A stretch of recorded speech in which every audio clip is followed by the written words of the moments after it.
უმეტესობა ფიქრობს, რომ მესამე მსოფლიო ომი იწყება დიდი წითელი ღილაკით.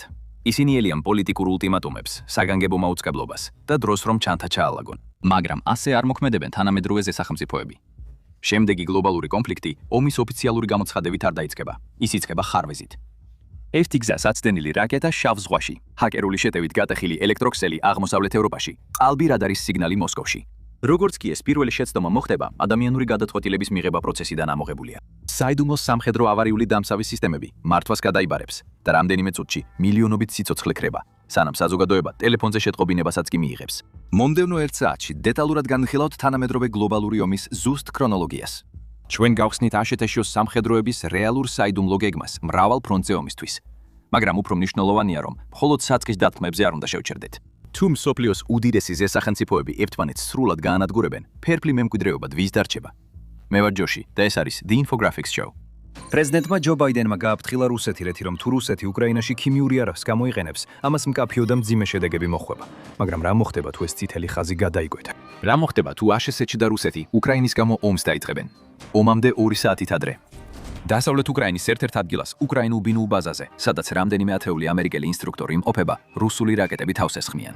აქ ამერიკელები ბოლო 8 წლის განმავლობაში უკრაინის რეგულარულ და სპეციალურ ძალებს წვრთნიდნენ. და ახლა ამერიკელი ინსტრუქტორები უკრაინელ კოლეგებთან ერთად მუშაობენ, რათა 100,000 უკრაინელი რეზერვისტი აღმოსავლეთში საბრძოლველად მოამზადონ. თავდასხმა უფრო სიმბოლურია ვიდრე რამე სხვა.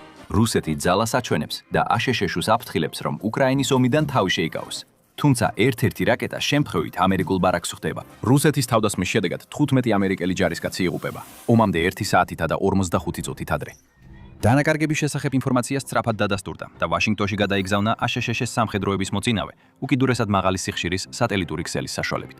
6 სატელიტის კონსტელაცია გეოსტაციონარულ ორბიტაზე მდებარეობს და მონაცემებს გადასცემს ჩახშობისადმი მდგრადი საკომუნიკაციო არხებით აშშ-ის, კანადის, ავსტრალიის, ნიდერლანდების და ბრიტანეთის სამხედროებისთვის. დანაკარგების შესახებ ინფორმაცია პრეზიდენტის მაგიდაზე თავდასხმიდან მხოლოდ 2 წუთის სუთის შემდეგ ხვდება. პრეზიდენტი ჯო ბაიდენი დაუყოვნებლივ იძახებს კონგრესის საგანგებო სხდომას. ომამდე 15 წუთით ადრე. აშშ-ის სამხედროების დაღუპვა მიუღებელია ამერიკელი ხალხისთვის. რუსეთს გაფრთხილება მისცეს, რომ ნებისმიერი თავდასხმა ამერიკულ მომარაგების კოლონებზე ან პერსონალზე ჩაითვლება თავდასხმად თვით ამერიკაზე. რამდენიმე წინააღმდეგი ხმით, ამერიკის კონგრესი ამტკიცებს ომის ოფიციალურ გამოცხადებას რუსეთის წინააღმდეგ.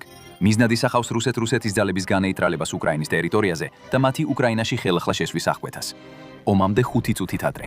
სოფლიოს დეს თეთრი სახლის ოვალურ კაბინეტიდან მიმართავს პრეზიდენტი ჯო ბაიდენი და აცხადებს, რომ ამერიკის შეერთებულმა შტატებმა რუსეთის ფედერაციას ომი გამოუცხადა. ის მკაფიოდ აცხადებს, რომ ამ ომის სამხედრო მიზნებია რუსეთის ძალების განეიტრალება უკრაინაში, უკრაინაში და აღმოსავლეთ ოკუპირებული რეგიონების გათავისუფლება.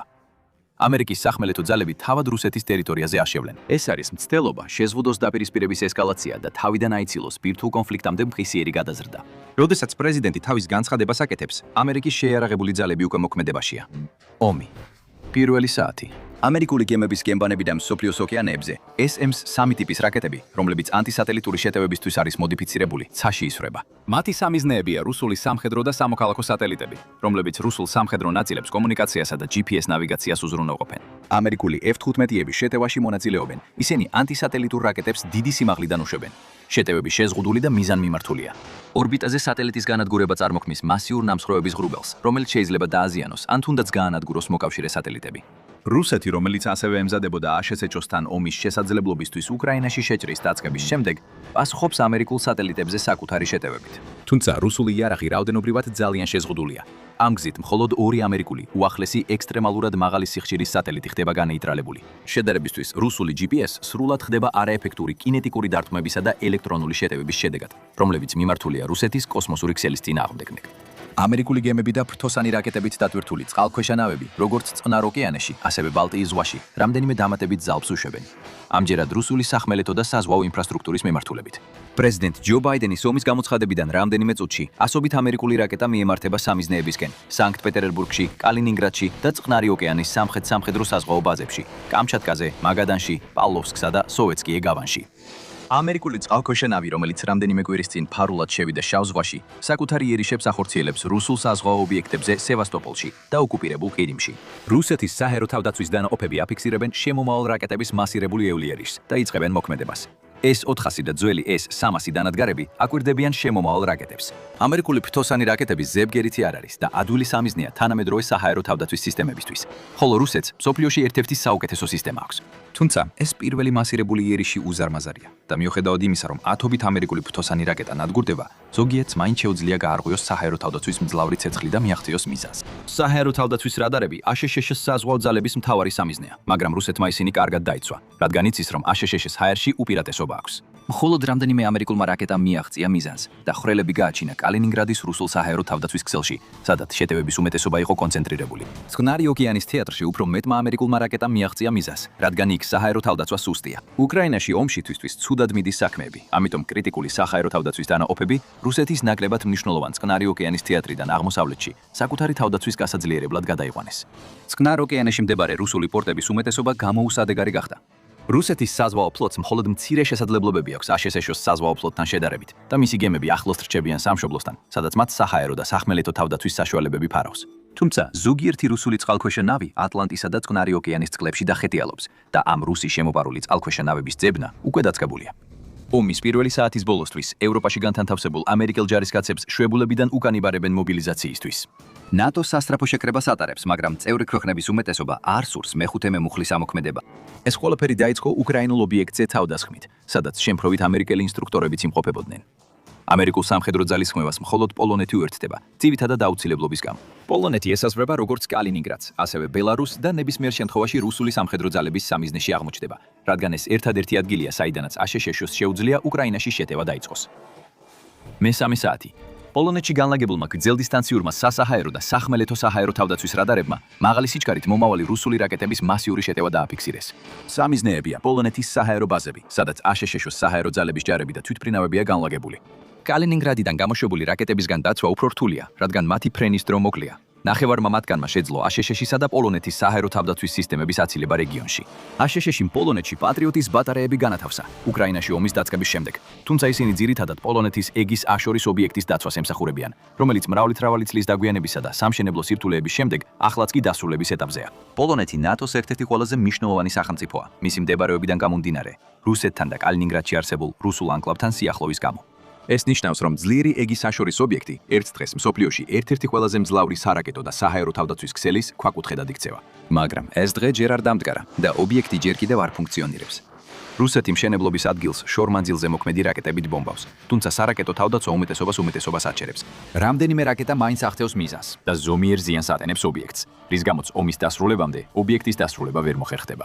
პოლონეთის საჰაერო ბაზებიც იბომბება, მაგრამ დათქმის სიმძაფრე ისეთი ძლიერი არ არის, როგორც შიშობდნენ. ეს იმიტომ ხდება, რომ რუსეთმა უკრაინასთან ბრძოლაში თავისი ზუსტი იარაღის დიდი ნაწილი უკვე ამოწურა, ხოლო დამანგრეველმა სანქციებმა ხელახალი მომარაგება შეუძლებელი გახადა. რუსეთი თითქმის არ აწარმოებს იმ დახვეწილ ელექტრონიკას, რაც მის თანამედროვე რაკეტებს სჭირდებათ. და თავდაპირველი ათასობით რაკეტისგან შემდგარი უზარმაზარი მარაგი მნიშვნელოვნად შემცირდა, რაც დარჩა თავად უკრაინაში ამერიკულ ძალებთან გასამკლავებლად დასჭირდებათ. მერვე საათი. ამერიკის ავიაბაზებიდან როგორც ქვეყნის შიგნით, ისე საზღვარგარეთ თვითმფრინავებით საშიადიან. ისინი გადადიან ევროპულ აეროდრომებზე, საიდანაც შეძლებენ რუსული სახმელეთო ძალების წინააღმდეგ შეტევას დაუჭირონ ხარი. ამერიკის უზარმაზარი ფლოტი, რომელიც 650 საწვავით გამამარაგებელ თვითმფრინავს მოიცავს და მსოფლიოში ყველაზე დიდია, ატლანტის ოკეანეზე მორიგეობს, რაც მოკლე რადიუსის F-15-ებსა და F-16-ებს მეტიებს საშუალებას აძლევს ამერიკიდან ევროპაში გადაფრინდნენ. 36 საათი. აშშ-ს მობილიზაცია ძლიერდება და ჯარები ემზადებიან ტექნიკისა და პერსონალის სატრანსპორტო გემებში გადასატანად, რათა ატლანტის ოკეანეზე გადაცურონ. მსოფლიოში ყველაზე მასშტაბური საჰაერო ტრანსპორტირების კამპანია უკვე სრული ძალით მიმდინარეობს. ამერიკული სატვირთო თვითმფრინავები ჯარებსა და მძიმე ტექნიკას ევროპაში გადაჰყავთ.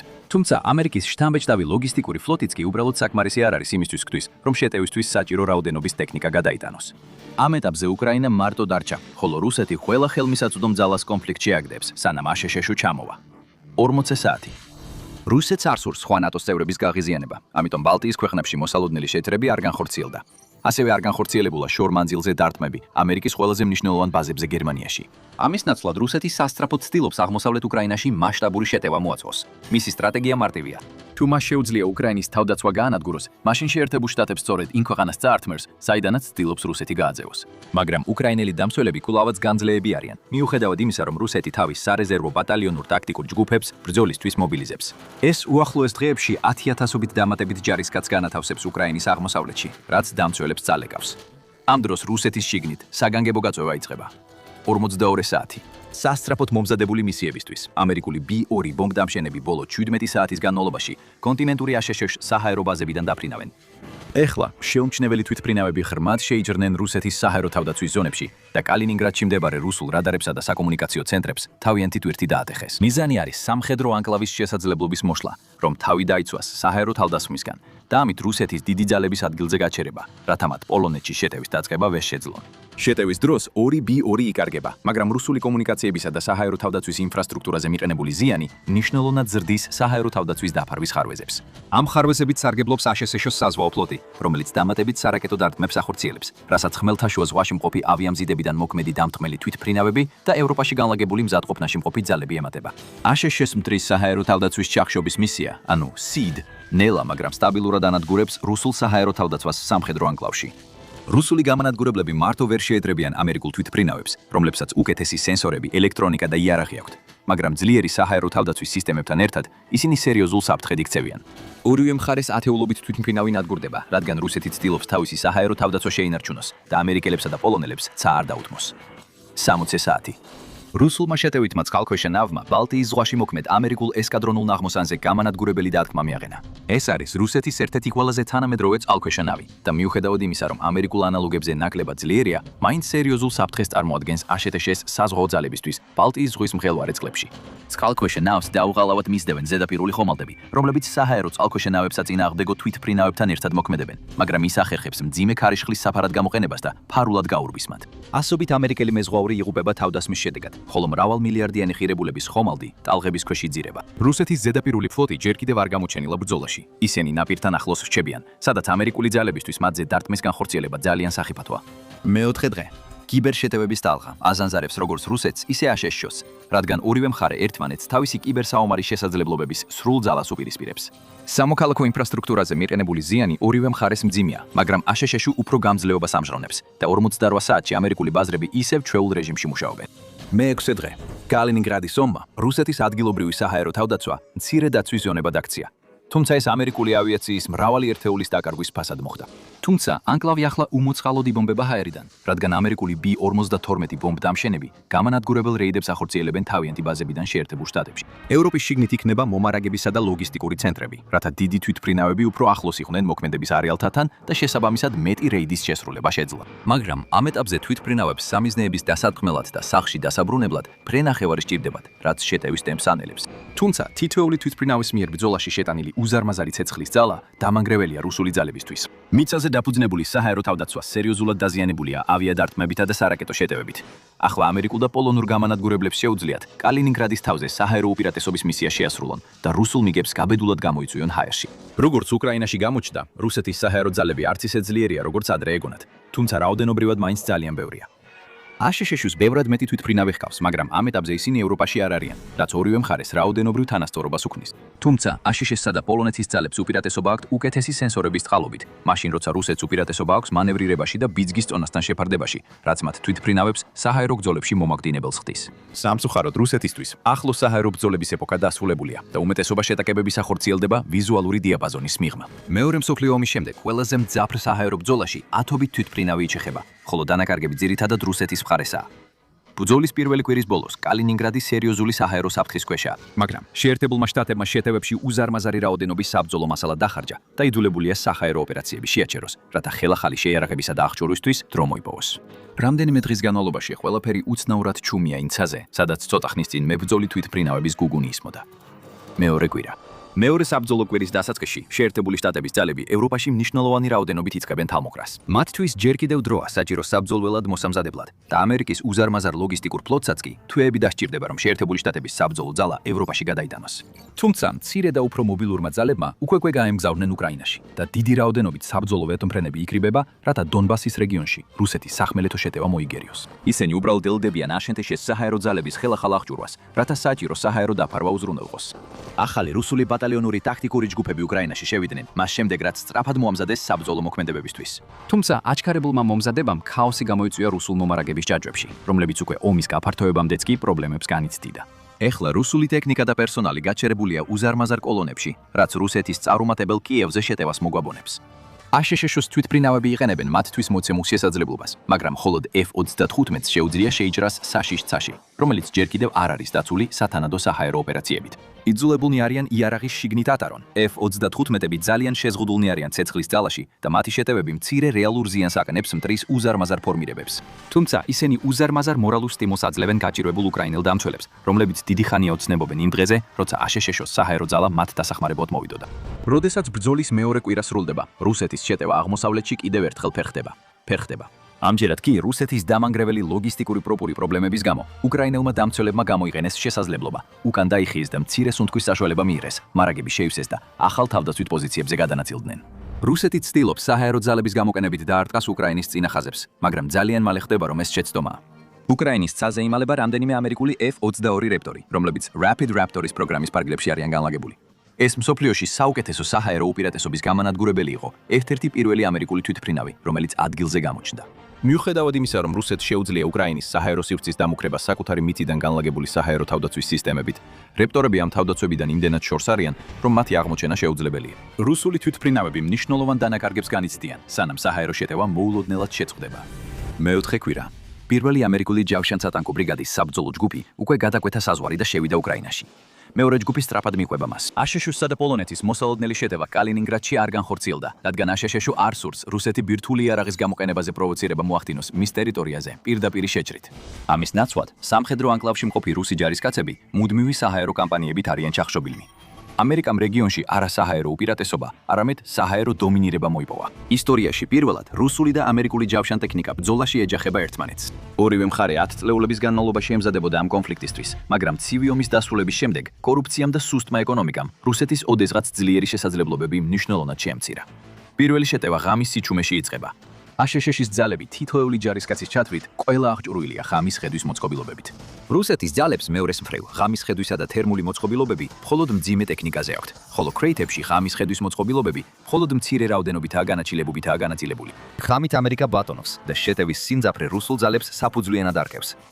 რუსული ბატალიონის ტაქტიკური ჯგუფები უზარმაზარი მონსტრებია, ძალიან მძიმე და ცენტრალიზებული სარდლობით. აშშ-ის ძალები კი დიდი ავტონომიით სარგებლობენ და მათ ინიციატივის გამოჩენასაც უწყობენ ხელს. მიუხედავად იმისა, რომ რუსული ბჯრი ცხონობით უპირატესია, აშშ შეტევები უფრო მცირე და ბევრად მანევრულ ძალებს იყენებს. ბნელში ბრძოლით გამოწვეული დაბნეულობა და ღამის ხედვის მცირე შესაძლებლობები რუსი დამცველებისთვის მდგომარეობას კიდევ უფრო ანძიმებს. რუსულმა 90-ებმა, 80-ებმა და 72-ებმა უკრაინულ ტანკებთან ბრძოლაში სირთულეები განიცადეს. თანამედროვე მერთია 2 აბრამსების წინააღმდეგ, რომლებიც აღჭურვილია უახლესი განახლების პაკეტებით და ღამის სიბნელეში იბრძვიან, ისინი განადგურებულნი არიან. უმაღლესი სენსორებითა და ცეცხლის მართვის კომპიუტერებით მიზანზე მიტანილი აბრამსის ვერცხლის ტყვიები ხრეტენ რუსულ სქელ ჯავშანს. კიდეები იწვის და იქმნება თვით დამახვილებელი გამტანი, რაც რუსი ეკიპაჟისთვის უკიდურესად ემოციურ მოვლენას იწვევს. რუსული ტანკები საფასუხოდ ისრიან ქვემეხიდან გაშვებულ ტანკსაწინააღმდეგო რაკეტებს, მაგრამ ამერიკამ ამ პირველ ბრძოლაში თავისი ავანგარდი გაგზავნა. მიუხედავად იმისა, რომ ყველა ამერიკულ აბრამს არ აქვს აღჭურვილი ტროფის აქტიური დაცვის სისტემა, რუსულ ხაზებში შეტევის წამყვანი ტანკები ამ სისტემით აღჭურვილია და ისრაელში შექმნილი საწინააღმდეგო სისტემა ეფექტურ დაცვად იქცევა იმ რამდენიმე რუსული ტანკის წინააღმდეგ, რომლებიც პირველ შეხებას გადაურჩნენ. რუსული ჯავშან-ტექნიკის პრობლემა ის არის, რომ ამერიკული ტანკები მათზე ბევრად დიდი მანძილიდან ესვრიან, ვიდრე თავად შეუძლიათ, რაც აბრამსის უკეთესი სამიზნე სისტემები და სადაც ცეცხლის მართვის კომპიუტერების დამსახურებაა. უკრაინაში რუსეთს არ გამოუყენებია ქვეითი ჯარი თავისი ჯავშან-ტექნიკის დასაცავად ანტიტანკური ჯგუფებისგან, მაშინ როცა აშშ ასეთზე შეცდომას არ უშვებს და შეტევას თან ახლავს მექანიზებული ქვეითი ძალები, რომლებიც სწრაფად უპირისპირდებიან და ანეიტრალებენ წინააღმდეგობის კერებს, რომლებიც მასიური ჯავშან-ტექნიკის შეტევის შემდეგ რჩება. კიდევ ერთხელ, აშშ-ის ძალების უნარი დაინახონ სიბნელეში. მათ გადაულახავ უპირატესობას აძლევს ტექნოლოგიურად ბევრად ნაკლებად განვითარებულ მოწინააღმდეგეებთან შედარებით. ახლოს საჰაერო მხარდაჭერის თვითმფრინავები მიწის შეტევასთან ერთად მუშაობენ და რუსულ პოზიციებს ანადგურებენ. ლეგენდარული AF-ვარტოგები ჯოჯოხეთს ანთებენ თავიანთი მასიური GAU-8 Avengers 30 მმ-იანი ქვემეხებიდან, ხოლო F-15-ები და F-35-ები საჰაერო დაფარვას უზრუნველყოფენ რუსული მიგების შესაძლო შეჭრის წინააღმდეგ. დისტანციური შეტევის საბრძოლო მასალებმა გაანადგურა რუსეთის მრავალი გრძელდისტანციური საჰაერო თავდაცვა, რომლებიც რეგიონში იყო განლაგებული, ხოლო SID ოპერაციებმა მნიშვნელოვნად შეამცირა იმ საჰაერო თავდაცვების რაოდენობა, რომლებიც რუსეთის საზღვრის მიღმა მდებარეობდა და უკრაინაში მყოფ მოკავშირე თვითმფრინავებს ემუქრებოდა. კამპანია აშშ-ის საჰაერო ძალებისა და საზღვაო ძალებისთვის ძვირად დაუჯდათ, მაგრამ სარგებელი ამად ღირს, რადგან ამერიკული ახლოს საჰაერო მხარდაჭერის თვითმფრინავები უმოწყალოდ ანადგურებენ რუსულ პოზიციებს. მოკლე მოქმედების საჰაერო თავდაცვის სისტემები გაცილებით რთული სამიზნეა და მათი განადგურება ძნელია, რის გამოც რამდენიმე ამერიკული აპაჩი ამ სისტემებისა და მხარზე სატარებელი პორტატული საჰაერო თავდაცვის იარაღების მსხვერპლი ხდება. მაგრამ გამძლე E-10-ები ბევრად უფრო რთული დასამხობია, რადგან ისინი სწორედ ესეთი მასშტაბური ბრძოლებისთვისაა შექმნილი ცივი ომის პერიოდში. საერთო ჯამში, თუმცა რუსულმა საჰაერო თავდაცვამ მხოლოდ მცირე დანაკარგების მიყენება შეძლო ამერიკულ საჰაერო ფლოტზე, სანამ თავად არ განადგურდებოდა. მიუხედავად იმისა, რომ რუსეთმა სრულად ვერ შეძლო საერთო საჯარისო ოპერაციების ჩატარება, აშშ-ჩო რუსეთს, რომლის ძალებიც დაფინანსებისა და მომზადების ნაკლებობას განიცდიან, თანამედროვე საერთო საჯარისო ბრძოლის ნამდვილ გაკვეთილს უტარებს. მეხუთე კვირა. დამატებითი ამერიკული ჯავშან-სატანკო ბრიგადის საბრძოლო ჯგუფები უკრაინაში გადადიან, ნინაში გადადიან. აშშ-ის ძალები რუსეთთან ფრონტის ხაზზე უკრაინულ ძალებს ანაცვლებენ, რაც დაღლილ დამცველებს დასვენებისა და ძალების აღდგენის საშუალებას აძლევს. ამერიკული შეტევის მთავარი მიმართულება ხერსონისკენაა, სადაც აშშ-ის ძალები ამჟამად ქალაქში რუსულ ძალებთან ბრძოლაში არიან ჩართული ქალაქის გათავისუფლების მიზნით. ამერიკელი ქვეითები ქალაქში ბრძოლაში კარგად არიან გამოცდილი ერაყსა და ავღანეთში, 20 წლის განმავლობაში ბრძოლის წყალობით. თუმცა რელიეფი დამცველების სასარგებლოდ მუშაობს. აშშ-ის დანაკარგები მნიშვნელოვნადია, მაგრამ საჰაერო უპირატესობისა და უკეთესი მომზადების წყალობით ამერიკული ძალები რუსებს ხერსონიდან აწევებენ. ადგილობრივი სამოქალაქო მოსახლეობა, რომელიც ალყაში მოქცეულ ქალაქში დარჩა, ამერიკელებს როგორც განმათავისუფლებლებს ისე ხვდება და ეხმარება მათ რუსული ძალების წინააღმდეგ ბრძოლაში, რაც რუსებისთვის მდგომარეობას კიდევ უფრო ართულებს. ხერსონის გარეთ აშშ-ის სპეციალური ოპერაციების ძალები ყოველდღე ატარებენ რეიდებს რუსული ლოგისტიკური ქსელების წინააღმდეგ, რაც მნიშვნელოვნად ართულებს ხერსონში მომარაგების ოპერაციებს. აშშ-ის ჯარებს ღამით მოქმედების უპირატესობა მნიშვნელოვან უპირატესობას აძლევს რუსებთან შედარებით. ისევე როგორც ის ფაქტი, რომ ადგილობრივი მოსახლეობა სრულ მხარდაჭერას უცხადებს ამერიკელებს. პოლონეთისა და კალინინგრადის საზღვართან მცირე შეტაკებები ხშირია, მაგრამ სრულმასშტაბიანი ბრძოლა არ მიმდინარეობს. პოლონეთის ძალებმა შექმნეს მასიური თავდაცვითი ფრონტი, რათა რუსები პოლონეთის ტერიტორიაზე არ შეიჭრან. მაგრამ ამ დროისთვის აშშ-ისა და პოლონეთის საჰაერო ძალებმა სრულად გაანადგურეს რუსეთის საჰაერო თავდაცვის ქსელები სამხედრო ანკლავში. ნებისმიერი რუსული ძალა, რომელიც პოლონეთს დაემუქრება, მყისიერად ექვემდებარება თავდასხმას. მძიმე დანაკარგები აქვთ ორივე ქვეყნის საჰაერო ძალებს, მაგრამ რუსეთის დანაკარგები უფრო დიდია. პოლონეთისა და ამერიკის თვითმფრინავები არა მხოლოდ ბევრად უფრო თანამედროვეა, არამედ რუსეთის შიდა კორუფციისა და ცუდი ტექნიკური მომსახურების მემკვიდრეობა მას სდევს, როცა ცდილობს მუდმივ საჰაერო თავდასხმებს გაუმკლავდეს. რუსული თვითმფრინავების გაფრენების ტემპი თითქმის მყისიერად ეცემა და აღარ აღდგება იმდენად, რომ სიცოცხლის უნარიანი თავდაცვა შექმნას. სიტუაციას კიდევ უფრო ამძიმებს კრიტიკული ელექტრონული კომპონენტების დეფიციტი, რომელმაც რუსეთის საჰაერო თავდაცვაც დაასუსტა. უკვე უკრაინასთან საომარი მოქმედებების დროს რუსეთის სამხედროებს საჰაერო თავდაცვის რაკეტები უმთავრდებოდათ, მაგრამ ახლა ნატოსთან ომის შემთხვევაში გამოყენებისთვის განკუთვნილი მარაგებიც თითქმის ამოწურულია და შიდა რესურსებით შევსება შეუძლებელია. კიდევ ერთ ორ კვირაში რუსებს მხოლოდ ცივი ომის დროინდელი საზენიტო ქვემეხები დარჩებათ, რომლებიც სრულიად არაეფექტურია მაღალი სიმაღლის სამიზნეების წინააღმდეგ. თუმცა დაბალ სიმაღლეზე მფრინავი თვითმფრინავებისთვის მაინც საფრთხეს წარმოადგენს. ბრძოლის პირველი თვის ბოლოს რუსეთის სამხედრო ძალები მძიმე მდგომარეობაშია. ის უკვე 2 თვის უკრაინაში ბრძოლით არის გამოფიტული. აშშ-ის სახმელეთო საბრძოლო ძალების უმეტესობა ჯერ კიდევ არ არის ოპერაციების ზონაში, მაგრამ უკვე გზაშია. და ის დანაყოფები, რომლებიც უკვე მოქმედებენ უკრაინის ტერიტორიაზე, წარმოუდგენელ ზეწოლას ახდენენ დემორალიზებულ და გამოფიტულ რუს ჯარებზე. აშშ-ის დანაკარგები მცირეა, რუსეთის მსხვერპლი კი მძიმეა და უკრაინაში მისი ბევრი მონაპოვარი იკარგება. აშშ-ს ჯერ არ დაუწყია მასშტაბური კამპანია რუსეთის ძალების წინააღმდეგ. ისინი ელოდებიან, სანამ მათი საბრძოლო დანაყოფების უმეტესობა არ რჩება ქვეყანაში, რათა შემდეგ დაიწყონ მასიური შეტევა ქვეყნის აღმოსავლეთში 800 მილზე გადაჭიმულ ფრონტზე. ამ ეტაპზე ამერიკელები აძლიერებენ უკრაინის გადაღლილ დამცველებს და ანაცვლებენ მათ, რათა მათ შეძლონ ძალების აღდგენა და მომარაგება. მხოლოდ ხერსონში წამოიწყეს ამერიკელებმა ნამდვილი შეტევა, რომლის მიზანიც ყირიმისკენ კორიდორის გახსნაა. მეექვსე კვირა. უკრაინულმა ძალებმა და მათმა ამერიკელმა მოკავშირეებმა ხერსონიდან რუსული ოკუპაცია და დაასრულეს. ეს ქალაქი ერთადერთი ადგილია, სადაც აშშ-ს ძალებმა მნიშვნელოვანი დანაკარგები განიცადეს. აღმოსავლეთ უკრაინის განიერ ველებზე ამერიკული ძალები თავდაცვით პოზიციებზე დარჩნენ და რუსების თავდაპირველი მცდელობები, რომ ისინი უკან დაეხიათ, მოიგერიეს. ეხლა ფრონტი სტრატეგიულ ჩიხში გადავიდა, რადგან აშშ-ს თავის ძირითადი ცეცხლსასროლი ძალის ჩამოსვლას ელოდება. თუმცა ჰაიაში ომი გრძელდება. ამერიკული ძალები დღე და ღამე მუშაობენ, რომ რუსული საჰაერო თავდაცვა დაასუსტონ. დრონების, დისტანციური შეტევის საბრძოლო მასალებისა და F-35-ების გამოყენება ეხმარება თავიდან აიცილონ ძალიან დიდი დანაკარგები, ისევე როგორც ის ფაქტი, რომ რუსეთს სწრაფად უმთავრდება საჰაერო თავდაცვის რაკეტები.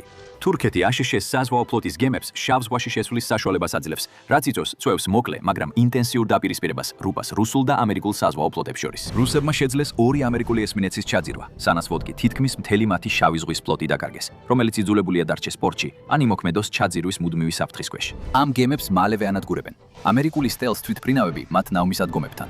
აშშ-ს საზღვაო ქვეითები ოდესაში ჩადიან, რათა დაიწყონ მზადება ამფიბიური შეტევისთვის ყირიმში. მეცხრე კვირა.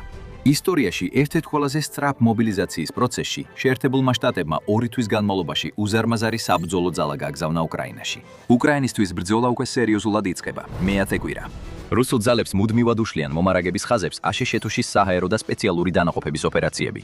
ფრონტის ხაზზე საბრძოლო მასალა ცოტაა, როგორც საკვები, მედიკამენტები, ასევე მორალიც. რუსეთი ამ ომში შევიდა არასაკმარისად დიდი ლოგისტიკური ფლოტით და ახლა ასობით სატვირთო მანქანის განადგურების შემდეგ მისი ლოგისტიკური ქსელები თითქმის სრულად ჩამოშლის პირასაა. რუსული ძალები იძულებულნი გახდნენ ფრონტის ხაზზე ათეულობით მილი უკან დაეხიათ, მაგრამ ეს სამხედრო მოქმედებების გამო არ მომხდარა, არამედ იმიტომ, რომ მომარაგების ხაზები უნდა შემოქლებულიყო, რათა შემცირებული სატრანსპორტო ფლოტით ნაწილების მომარაგება შესაძლებელი ყოფილიყო. დამატებით 20,000 რუსი ჯარისკაცი შევიდა ქვეყანაში, მათი უმრავლესობა კი გაწვეულია. ეს ჯარისკაცები ცუდად არიან აღჭურვილნი და უკიდურესად დაბალი მორალური მდგომარეობა აქვთ. ფრონტზე 2 კვირაა სიმშვიდეა, მაგრამ ეს ყველაფერი მალე შეიცვლება. ღამის გამანადგურებელ იერიშში აშშ-ის ძალები აღმოსავლეთ უკრაინაში ფართო ფრონტზე წინ მიიწევენ. ღამის ოპერაციების გამოყენებამ რუსები ქაოსში ჩააგდო, რადგან მათ ჯერ კიდევ არ აქვთ ღამით საბრძოლო შესაძლებლობების საკმარისი რაოდენობით. მხოლოდ ქალაქებში ნელდება შეტევა, რადგან ბრძოლა კვარტალიდან კვარტალზე გადადის და ეს რუს ოკუპანტებს აძლევს უპირატესობას. დერიმში შეტევამ რუსული ძალები 2 ნაწილად გაყო. ამავე დროს კი აშშ-სა და უკრაინის საზღვაო კრეითებმა ამფიბიური შეტევა დაიწყეს სევასტოპოლის გარეთ. ოპერაცია მძიმე დანაკარგებით მიმდინარეობს. რუსეთის წინააღმდეგობა აქ უფრო ძლიერი იყო, რადგან 8 წელია ყირიმს იკავებენ. თუმცა ამერიკული ჯავშანტექნიკის სწრაფმა წინსვლამ ყირიმში სტეპან სტაპლე რუსეთისგან მოწყვიტა. ქალაქის ძალითარების ნაცვლად აშშ-სა და უკრაინის ძალები მას ალყა შეაქცევენ და მომარაგებას თვეთენ, რაც საშუალებას აძლევს მშვიდობიან მოსახლეობას ჰუმანიტარული დერეფნებით გაიქცნენ, ხოლო რუსული ძალები ალყაში რჩებიან. გარე მომარაგების გარეშე ისინი საბოლოოდ ან შიმშილით დაიღუპებიან, ან იძულებულნი იქნებიან დანებდნენ. კვირის ბოლოსთვის აშშ-ის ძალები მარიუპოლში იქნებიან და ბოლო 2 თვის განმავლობაში 100,000 უკრაინელი ჯარისკაცი გაწვრთნილი და აღჭურვილი იქნება. რის შემდეგაც რუსეთს არჩევანის გაკეთება მოუწევს. აღიაროს დამარცხება უკრაინაში და დაბრუნდეს საკუთარ საზღვრებში. გააგრძელოს უაზრო თავდაცვა ოკუპირებულ ტერიტორიებზე, რაც განწირულია მარცხისთვის და დიდ მსხვერპლს მოუტანს საკუთარ ჯარს, ან გააფართოოს კონფლიქტი ბირთვული იარაღის გამოყენებით. თანამედროვე უდაბნოს ქარიშხლის მსგავსად აშშ-ის ძალებმა და მათმა პოლონელმა მოკავშირეებმა უკრაინის დამცველებთან ერთად რამდენიმე კვირაში რუსეთის წინსვლის დიდი ნაწილი უკუაგდეს. გადამწყვეტ ფაქტორებს წარმოადგენს მაღალი მორალი, მომზადება, აღჭურვილობა და ის ფაქტი, რომ რუსეთს კვირების განმავლობაში ვერ შეუმატებია სათანადო მარაგი თავის ძალებისთვის. მაგრამ გამარჯვება აშშ-სა და პოლონეთისთვის მსხვერპლის გარეშე არ მოსულა. ათასობით ადამიანი დაიღუპა და დაიჯრა, ხოლო ავიაციის დანაკარგი მნიშვნელოვნად დიდია. საჰაერო თავდაცვის და სახმელეთო შეტევის რაკეტების მარაგებიც მნიშვნელოვნად ამოწურულია. მათი შევსებას წლები დასჭირდება და ეს აშშ-ის სამხედრო ძალებს დაუცველს დატოვებს ჩინეთის მხრიდან წყნარ ოკეანეში მოულოდნელი აგრესიის შემთხვევაში. ამერიკის ერთ-ერთი უდიდესი თანამედროვე სისუსტე არის ძლიერი ინდუსტრიული მობილიზაციის შესაძლებლობის ნაკლებობა, რის გამოც დანაკარგების, რაკეტებისა და აღჭურვილობის შევახთევსება ხდება ნელა და თანდათანობით, რაც თითქმის 10 წლეულს წაიღებს. რუსეთი ომის გზას ადგას და თუ უკრაინაში წარმატებას მიართევს, სავარაუდოდ იქ არ გაჩერდება. ლიტვამ ევროკავშირის მხარდაჭერით შეწყვიტა სამხედრო და ეკონომიკური მასალების მიწოდება რუსეთის კალინინგრადის ანკლავში, რამაც რუსეთის მხრიდან შეცრის მუქარა გამოიწვია საპასუხოდ. სხვა კონტინენტზე ჩინეთი აჩვენებს თავის ძალას, როცა შეერთებულ შტატებს და მათ ტაივანისადმი მხარდაჭერას ემუქრება. მესამე მსოფლიო ომის შიშები ყოველდღიურად იზრდება და შეერთებული შტატები ამ საფრთხეს ძალიან სერიოზულად ეკიდება. სანამ განვიხილავთ, როგორ ემზადება აშშ მესამე მსოფლიო ომისთვის, ჯერ უნდა ვიცოდეთ, რას აკეთებენ მისი პოტენციური მტრები. ჩინეთი დიდი ხანია ემზადება შეერთებულ შტატებთან დაპირისპირებისთვის, რადგან ის ცდილობს გახდეს მსოფლიოს დომინანტი ზესახელმწიფო. ამჟამად ჩინეთი ვერ აკმაყოფილებს გლობალური ზესახელმწიფოს კრიტერიუმებს, რომელსაც ამ ეტაპზე მხოლოდ აშშ აკმაყოფილებს. მაგრამ მისი თავბრუდამხვევი ეკონომიკური და სამხედრო ზრდის ფონზე შეიძლება 10 წელზე ნაკლებ დროში ჩინეთის კომუნისტურმა პარტიამ შეძლოს ძალის პროექცირება მთელ მსოფლიოში. ჩინეთის მზადება დასავლეთთან დაპირისპირებისთვის მოიცავს შეერთებული შტატების მსოფლიო ეკონომიკურ ლიდერად ჩამოშორებას. ასევე გააჩნია საკუთარი ეკონომიკური ინტერესების დაცვის მექანიზმები ეკონომიკური ომის შემთხვევაში აშშ-სთან. ამ მიზნის მისაღწევად 2013 წელს დაიწყო საარტყელისა და გზის ინიციატივა. ამ მასშტაბურად ამბიციურ გეგმაში შედიოდა ახალი სახმელეთო და საზღვაო სავაჭრო მარშრუტების შექმნა მთელ მსოფლიოში, რათა ჩინეთი ეკონომიკურად დაეკავშირებინა ქვეყნებთან ევროპიდან აფრიკამდე. ამის მისაღწევად ქვეყანამ არა მხოლოდ საკუთარი ინფრასტრუქტურაში ჩადო ინვესტიცია, არამედ სხვა ქვეყნებშიც სავაჭრო ინფრასტრუქტურის შექმნაში. თუმცა ჩინეთის პარტნიორობა მასპინძელ ქვეყნებთან უმეტეს შემთხვევაში უკიდურესად მტაცებლურია. ისინი სთავაზობენ ეკონომიკურ სესხებს მასშტაბური პროექტების ასაშენებლად, რომლებიც ეკონომიკურ კეთილდღეობას პირდებიან, როგორიცაა საზღვაო პორტები და სარკინიგზო ტერმინალები. თუმცა ამ სესხების პირობები ხშირად განსაზღვრავს, რომ მშენებლობაზე ჩინური კომპანიები უნდა იქნენ დაქირავებული, რის გამოც ადგილობრივებისთვის ძალიან ცოტა სამუშაო ადგილი რჩება. ამ ვალების საპროცენტო განაკვეთები ხშირად იმდენად მაღალია, რომ ღარიბი მესამე სამყაროს ქვეყანა აუცილებლად ვერ გადაიხდის ვალს. დაფინანსების ვალდებულებების შეუსრულებლობის შემთხვევაში ჯარიმებში შედის ისეთი პუნქტები, როგორიცაა ის, რომ ჩინეთს ექნება ექსკლუზიური უფლებები იმ ინფრასტრუქტურაზე, რომელსაც ის აშენებს, ზოგჯერ 100 წლიანი ვადითაც კი. ეს ფაქტობრივად რბილი კოლონიზმის თანამედროვე ვერსიაა. ჩინეთის გეგმაა, რომ კონდეს ძლიერი გავლენა საქონლის ვაჭრობაზე მთელ აზიაში, ახლო აღმოსავლეთსა და აფრიკაში, რაც მას ძალიან მყარ პოზიციაში აბენებს, რათა განსაზღვროს გეოპოლიტიკა თავის მუდმივად მზარდ გავლენის სფეროში. ჩინეთის შემდეგი ნაბიჯი ომისთვის აშშ-თან მოიცავს მისი მოწყვლადი სავაჭრო მარშრუტების დაცვას სამხრეთ ჩინეთის ზღვაში და ამ რეგიონში არსებულ ძალიან ძვირფას ნავთობისა და ბუნებრივი აირის საბადოებზე. ასევე დარჩენილ მდიდარ თევზსაჭერ ადგილებზე კონტროლის დამყარებას. ეს მცდელობა დაიწყო 2013 წელს ხელოვნური კუნძულების აშენებით, რაც გაგრძელდა წინააღმდეგობის გარეშე, მიუხედავად ჰააგის მსოფლიო სასამართლოს საერთაშორისო გადაწყვეტილებისა, რომ ასეთი კუნძულების მშენებლობა მათ გარშემო ეკონომიკური ექსკლუზიური ზონების მოთხოვნებზე არალეგალური იყო. საგარეო ზეწოლამაც ვერ შეძლო ჩინეთის შეჩერება მეზობლების, მაგალითად ვიეტნამის ნავთობის მარაგებზე პრეტენზიების მოპარვისგან, ან მისი სანაპირო დაცვის გამოყენებისგან სხვა ქვეყნების სავაჭრო და თევზსაჭერი ფლოტების დაშინებისა და მათი ტერიტორიული წყლებიდან გამოძევების მიზნით. ეს კუნძულები ახლა ძლიერ გამაგრებულ სამხედრო ობიექტებად იქცა, რომლებიც მოიცავს თანამედროვე სარაკეტო თავდაცვას, გრძელ ბილიკებს შორ მანძილზე მოქმედი საბრძოლო თვითმფრინავებისთვის და მზარდ სადაზვერვო ინფრასტრუქტურას. ყველაფერი ერთ მიზანს ემსახურება: აშატეშოს საზღვაო ძალების აღმოჩენას, თვალთვალსა და განადგურებას. დამატებითი მზადებები მოიცავდა ათეულობით ახალი გემის დამატებას სახალხო განმათავისუფლებელ საზღვაო ფლოტში, რომელიც ახლა ოფიციალურად მსოფლიოში ყველაზე დიდია. ბოლო დროს ჩინეთის მეორე ავიამზიდი ექსპლუატაციაში შევიდა და რამდენიმე წელიწადში საბრძოლველად მზად იქნება, რაც მნიშვნელოვნად გააძლიერებს ჩინეთის კომუნისტური პარტიის გავლენას ყველა მნიშვნელოვან საზღვაო და საჰაერო სივრცეში. რუსეთის აგრესიის ზრდასთან ერთად ევროპაში სერიოზული შეშფოთებაა, რომ ამ ორ ქვეყანას შეიძლება პარტნიორობა ჩამოუყალიბდეთ, რათა სცადონ ამჟამინდელი აშშ-ის ხელმძღვანელობით არსებული მსოფლიო წესრიგის გადატრიალება. მიუხედავად იმისა, რომ ჩინეთის შესაძლებლობები იზრდება, მას ჯერ კიდევ არ აქვს ძალა, რომ ერთ-ერთ ზედაპირისპირებაში დაამარცხოს აშშ-ო და შესაძლოა იმედოვნებდეს, რომ რუსეთის პარტნიორობით აშშ-ოს ყურადღებას გაყოფს, რითაც აიძულებს ამერიკას აერჩიოს ბრძოლა ან ჩინეთთან წყნარ ოკეანეში, ან რუსეთთან ევროშიეთთან ევროპაში. 10 წლეულების განმავლობაში შეერთებულმა შტატებმა შეინარჩუნა პოლიტიკა, რომ ყოლოდა იმდენად ძლიერი სამხედრო ძალა, რომ ერთდროულად ორ ომში ებრძოლა და გაემარჯვა თითქმის თანაბარ მოწინააღმდეგეებთან. თუმცა ჩინეთის სწრაფი აღმავლობის ფონზე ეს ოფიციალურად შეუძლებელი გახდა აშშ-ის გაკუთრების გარეშე, რის გამოც ამერიკას მოუწია ეღიბარუწია, რომ შესაძლოა ერთდროულად მხოლოდ ერთ თითქმის თანაბარ მოწინააღმდეგეს დაამარცხებს. საკითხავია, როგორ ემზადება აშშ ამისთვის, თუ გავითვალისწინებთ ჩინეთისა და რუსეთის მხრიდან მესამე მსოფლიო ომის დაწყების მზარ ალბათობას. პირველ რიგში წყნარ ოკეანეში სიტუაცია შეიძლება მძიმე ჩანდეს ჩინეთის რიცხოვნად უპირატეს საზღვაო ძალებთან, მაგრამ საზღვაო ძალის ნამდვილი საზომი ხომალდების რაოდენობა კი არა, ფლოტის საბრძოლო რაკეტების რაოდენობაა. ეს არის რაკეტების რაოდენობა, რომელსაც ორივე საზღვაო ძალა ერთმანეთის წინააღმდეგ გამოიყენებს. აშშ-ს დაახლოებით 10,000 რაკეტა აქვს, ხოლო ჩინეთის სახალხო განმათავისუფლებელი არმიის საზღვაო ძალებს დაახლოებით 2,000. მიუხედავად იმისა, რომ ეს რიცხვები იცვლებოდა და მომავალშიც შეიძლება, რადგან ჩინეთი უფრო დიდ ხომალდებს ამუშავებს და ორივე საზღვაო ძალა შემადგენლობას ცვლის, ვარაუდობენ, რომ 2030 წლისთვის ჩინეთის საბრძოლო ძალის რაკეტების მხრივ აშშ-ს შესაძლებლობების 2/3-ს მიაღწევს. აშშ-ის პირველი თავდაცვითი ხაზი ჩინეთის წინააღმდეგ არის ადგილი, რომელიც სავარაუდოდ მესამე მსოფლიო ომის ეპიცენტრი იქნება – ტაივანი. პატარა კუნძულოვანი დემოკრატია გამოყოფილი იქნა მატერიკიდან მას შემდეგ, რაც ნაციონალისტები კომუნისტებმა გააძევეს მეორე მსოფლიო ომის შემდეგ. მას შემდეგ ყოფილი დიქტატურა გადაიქცა სიცოცხლით სავსე დემოკრატიად, რომელმაც უარი თქვა გაერთიანებაზე და ჩინეთის კომუნისტური პარტიის კონტროლის ქვეშ მოქცევაზე.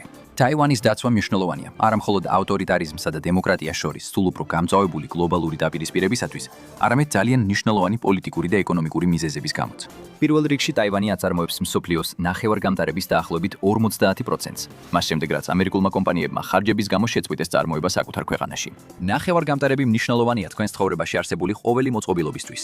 გლობალური ეკონომიკა პირდაპირ მათზეა დამოკიდებული და ისინი ისეთივე ფასეული საქონელი გახდნენ, როგორც გაზი და ნავთობი. ჩინეთი თავად აწარმოებს მსოფლიოს ნახევარგამტარების მიწოდების დაახლოებით 25-დან 30%-ს. ასე რომ თუ ჩინეთი ტაივანს დაიკავებს, ის გლობალური ნახევარგამტარების მიწოდების 3/4-ს გააკონტროლებს. ეს ჩინეთს საშუალებას მისცემს ეფექტურად გააჩეროს ნებისმიერი ქვეყნის ეკონომიკა, რომელიც მას არ ეთანხმება, უბრალოდ ნახევარგამტარების გაყიდვაზე აკრძალვის დაწესებით. შედეგად ჩინეთი მიიღებს წარმოუდგენელ ძალაუფლებას გლობალური პროცესების კიდევ უფრო გასაკონტროლებლად და შეამცირებს დასავლეთის შესაძლებლობას წინააღმდეგობა გაუწიოს მის ავტორიტარიზმს. ტაივანი ასევე პოლიტიკურად მნიშვნელოვანია, რადგან ის წარმოადგენს იმ ეგრეთ წოდებული პირველი კუნძულების ჯაჭვის ნაწილს. ეს არის კუნძულების ჯაჭვი, რომელიც იაპონიიდან ფილიპინებამდე ვრცელდება და წარმოადგენს ფიზიკურ ბარიერს ჩინეთის გავლენის გაფაფართოების წინააღმდეგ წყნარ ოკეანეში. თუ ჩინეთი ტაივანს დაიკავებს, ეს მხოლოდ ამ ფრთხილად დაგეგმილ შეკავების სტრატეგიას არ დაარღვევს, არამედ ჩინეთს საშუალებას მისცემს ფაქტობრივად გაანეიტრალოს იაპონიის წინააღმდეგობის უნარი.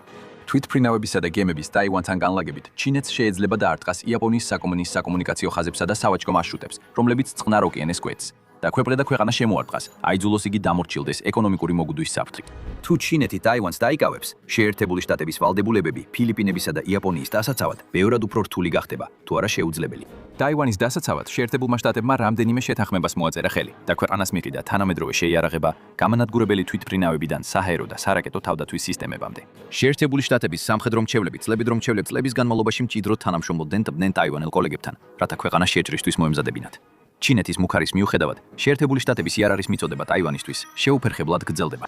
და ბოლო დროს, შეერთებული შტატების პრეზიდენტმა ჯო ბაიდენმა პირველად საჯაროდ დააფიქსირა ამერიკულ პოლიტიკაში აქამდე არაღიარუ სიმართლე. შეერთებული შტატები ტაივანის დასაცავად გამოვა შეჭრის შემთხვევაში. ამან ჩინეთი ძალიან გააბრაზა და თეთრი სახლის პრესსამსახურმა სწრაფად სადა განცხადების უკან წაღება. მაგრამ ის, რაც პოლიტიკურ შეცდომად ჩანდა, ალბათ კიდევ ერთი ინტრიგა იყო, რომელიც ამერიკის სტრატეგიას ემსახურებოდა. დაეტოვებინა ჩინეთი გაურკვევლობაში, თუ როგორ შეიძლება შეერთებული შტატები რეაგირებდეს შეჭრაზე. თუ ჩინეთს არ შეუძლია ზუსტად იწინასწარმეტ ყოლოს, რას გააკეთებს ამერიკა ტაივანში შეჭრის შემთხვევაში, ეს ჩინეთის ხელმძღვანელობაში დაბნეულობასა და ეჭვს იწვევს. უნდა მოამზადოს ჩინეთმა თავისი ეკონომიკა გლობალური სანქციების ტალღისთვის, როგორც ეს რუსეთმა მიიღო უკრაინაში შეჭრის შემდეგ. თუ უნდა ელოდოს ჩინეთი, რომ ამერიკული F-18-ები ტაივანის ცას მოედებიან და მათ სადესანტო ფლოტს ჩაძირავენ. სტრატეგიული ბუნდოვანება ძლიერი იარაღია, ხოლო პოლიტიკური თეატრი მისი შექმნის შესანიშნავი მეთოდია. მაგრამ აშშ-ში არ აპირებს ჩინეთთან ომს მარტო ებრძოლოს. ამ მიზნით მან ხელი შეუწყო მოკავშირეების, როგორიცაა იაპონია და განსაკუთრებით ავსტრალია, შესაძლებლობების ზრდას, რომელმაც ცოტა ხნის წინ სამხედრო თანამშრომლობის პაქტს მოაწერა ხელი აშშ-სა და გაერთიანებულ სამეფოსთან ერთად. პაქტი მხოლოდ უსაფრთხოების თანამშრომლობას არ უზრუნველყოფს ამ ქვეყნებს შორის, არამედ ავსტრალიას ბირთვული შეტევითი წყალქვეშა ნავების ფლოტითაც აღჭურვავს. ეს ჩინელებს სერიოზულად აშფოთებს, რომელმაც ცოტა ხნის წინ სცადა ავსტრალია აშშ-სთან ურთიერთობიდან მოეწყვიტა, თუმცა ეს ტაქტიკა საბოლოოდ წარუმატებელი აღმოჩნდა. 10 წლის შემდეგ ჩინეთს შესაძლოა მხოლოდ აშშ-სა და ბრიტანეთის წყალქვეშა ნავებთან კი არა, არამედ ავსტრალიის წყალქვეშა ნავებთანაც მოუწიოს დაპირისპირება, რაც ჩინეთის სახალხო განმათავისუფლებელ საზღვაო ძალებს და მის უმნიშვნელოვანეს საზღვაო სავაჭრო მარშრუტებს კიდევ უფრო დიდ საფრთხეს შეუქმნის. ჩინეთი თავის ნავთობისა და გაზის უმეტეს ნაწილს საზღვაო სავაჭრო მარშრუტებით შემოაქვს და სწორედ ამას ამზადებს აშშ-ში ომის შემთხვევაში სამიზნედ, რათა ჩინეთის ეკონომიკა დაახჭოს. ბოლო დროს უსაფრთხოების შეხვედრები იაპონიას, ინდოეთს, აშშ-სა და ავსტრალიას შორის განახლდა პაუზის შემდეგ, რომელიც პრეზიდენტ დონალდ ტრამპის მმართველობის პერიოდში იყო. კვადი, როგორც მას არაფორმალურად უწოდებენ, მიზნად ისახავს გლობალური პრობლემების მოგვარებას, როგორიცაა გლობალური დათბობა, კიბერუსაფრთხოება და თავისუფალი და ღია სავაჭრო გარემოს უზრუნველყოფა წყნარ ოკეანეში. ეს არის დაფარული მინიშნება კვადის დისკუსიებზე, თუ როგორ უმჯობესია გაუმკლავდნენ ჩინეთის გაფართოებას სამხრეთ წყნარ ოკეანეში. ამჟამად კვადს ერთმანეთის მიმართ არ აქვს სამხედრო ვალდებულება, თუმცა ეს მომავალში შეიძლება შეიცვალოს, რადგან პრეზიდენტი ჯო ბაიდენი სამხრეთ წყნარ ოკეანესა და ჩინეთის წინააღმდეგ ბრძოლას აშშ-თვის პრიორიტეტულ საკითხად აქცევს. ინდოეთი არის ერთადერთი ქვეყანა კვადში, რომელსაც აშშ-სთან ფორმალური უსაფრთხოების შეთანხმება არ აქვს და ისტორიულად უარს ამბობს უსაფრთხოების ნებისმიერ პარტნიორობაზე რომელიმე ქვეყანასთან.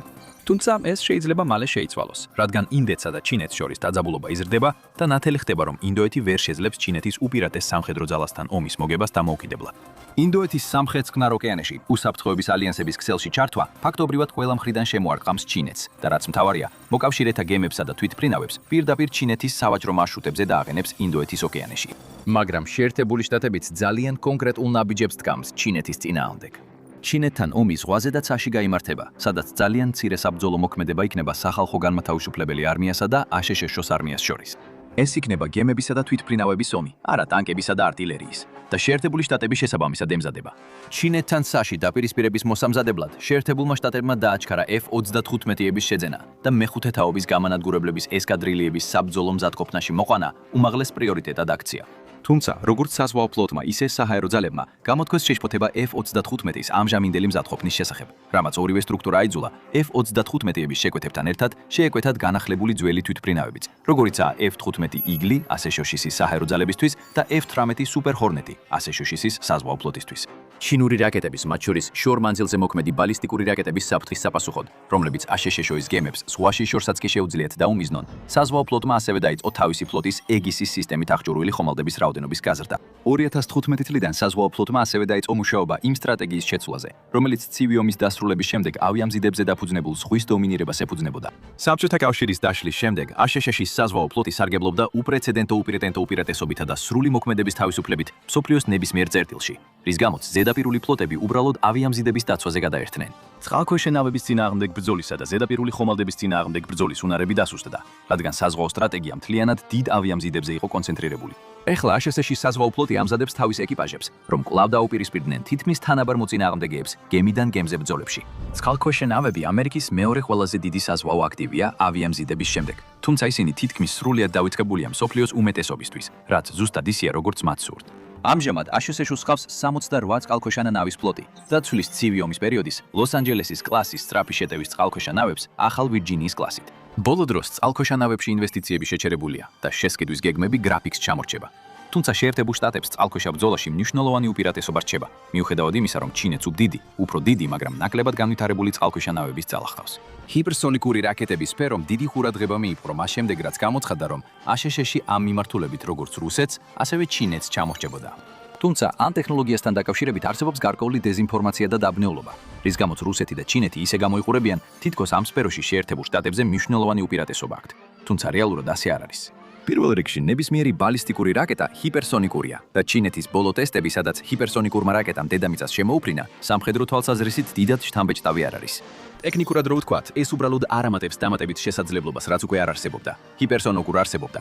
ჰიპერსონიკური რაკეტების რეალური საფრთხე მოდის მანევრირებად ჰიპერსონიკებზე. ეს არის რაკეტები, რომლებიც არა მხოლოდ ჰიპერსონიკურ სიჩქარეზე ფრენენ, არამედ ფრენის დროსაც შეუძლიათ მანევრირება, რაც მათ წინააღმდეგ დაცვას უკიდურესად რთულს ხდის. ამ სფეროში სამივე ქვეყანა ჯერ კიდევ ცდილობს სრულად ოპერაციული რაკეტების შეიარაღებაში მიღებას, მაგრამ აშშ-ში ბოლო ტესტებში დიდი პროგრესი აჩვენა. ერთი სფერო, სადაც აშშ-ში შესაძლოა მართლაც ჩამორჩება, არის თანამედროვე გრძელდისტანციური საჰაერო რაკეტების განვითარება. ბოლო დროს გავრცელებულ ფოტოებზე ჩანს, რომ ჩინეთმა დაიწყო თანამედროვე ვიზუალური დიაპაზონის მიღმა-მოქმედი რაკეტების გამოყენება, მაშინ როცა აშშ-ში ძირითადად კვლავ EIMAS-20 არის აღჭურვილი. ეს არის ძალიან ეფექტური და საბრძოლო გამოცდილების მქონე საჰაერო რაკეტა, თუმცა ის მხოლოდ საშუალო მანძილზეა ეფექტური. თუმცა პენტაგონის F-3R პროგრამა მიზნად ისახავს ამერიკული საჰაერო რაკეტების შესაძლებლობების გაუმჯობესებას, არა მხოლოდ მათი მოქმედების დიაპაზონის მნიშვნელოვნად გაზრდით, არამედ ელექტრონული ბრძოლის პირობებში ეფექტურობის ამაღლებითაც. ამერიკული რაკეტების ახალი თაობა აღჭურვილი იქნება ორმხრივი მონაცემთა გადაცემი არხებით, GPS-ით გაუმჯობესებული ინერციული საზომი ბლოკებით, გაფართოებული no escape ზონით ლეთალობის გასაზრდელად და მაღალი კუთხით დამიზნების გაუმჯობესებული შესაძლებლობით ბლობით. ეს პილოტებს საშუალებას მისცემს რაკეტები მაშინაც კი გაუშვან, როცა მათი თვითმფრინავი პირდაპირ მტრისკენ არ არის მიმართული, რაც ამცირებს მათ მოწყვლადობას.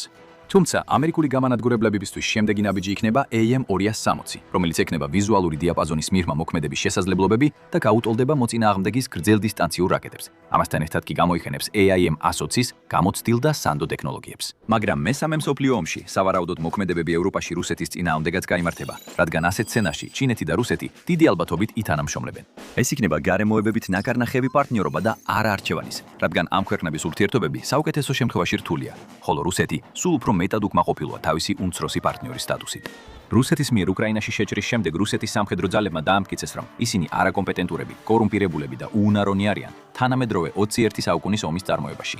მიუხედავად მნიშვნელოვნად უპირატესი ცეცხლსასროლი ძალისა, რუსეთის შეტევა უკრაინაში თითქმის მთლიანად შეჩერდა.